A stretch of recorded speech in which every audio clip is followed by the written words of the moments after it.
এই অঙ্কটা এখানে কিন্তু কাছে √2, এই √2 তোমার বানাইতে হবে কি, এখানে 32টা √2 বানাইতে হবে। তো এখানে 32টা √2 বানাবো কিভাবে? 32টা √2 বানানোর জন্য আগে 32টা ভাঙাইতে হবে, এখানে √2, আর আমরা জানি 2 এর উপর 2 পাওয়ার 5 32, 2 পাওয়ার 5 কত হয়? 32। সেই ক্ষেত্রে যখন সেক্ষেত্রে আমরা কী করতে পারি, ডিপ্লোমাদের বিসিএসের তো অনেক কী করে মানে দেখছি বইয়ের সেট কি তাদের একটু অঙ্ক করতে দেওয়া ভালো, এটা তো ক্লাস 10-এরই অঙ্ক।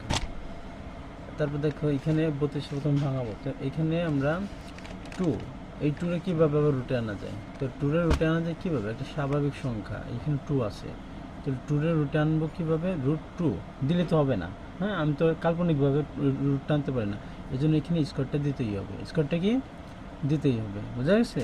তাহলে এখানে কী হবে? 2 হবে। তো সেক্ষেত্রে এখন আমি কী করতে পারি, যে এখানে লগ √2, এই 2-র স্থানে আমি কী লিখতে পারি? √2 তার উপর স্কোয়ার। এই পার্টটা কিন্তু অলরেডি গুণ ছিল, এই জন্য এই পার্টের সাথে গুণ হয়ে যাবে, বোঝা গেছে? হ্যাঁ, এখন এখানে কী হবে? লগ √2 তারপর কত হলো? 5 গুণে 10, হ্যাঁ তারপর গুণ হয়। এখন এইখানে পাওয়ার বৃত্তের উপর পাওয়ার, তার উপর আবার পাওয়ার, যখন এবার পাওয়ারের উপর পাওয়ার থাকবে তখন এই পাওয়ারটাকে আমরা প্রথমে নিয়ে চলে আসবো, এটা রুলস। এইখানে কী হবে? লগ √2 বা √2, এখানে কী হবে? 10 গুণ এখানে কত হবে?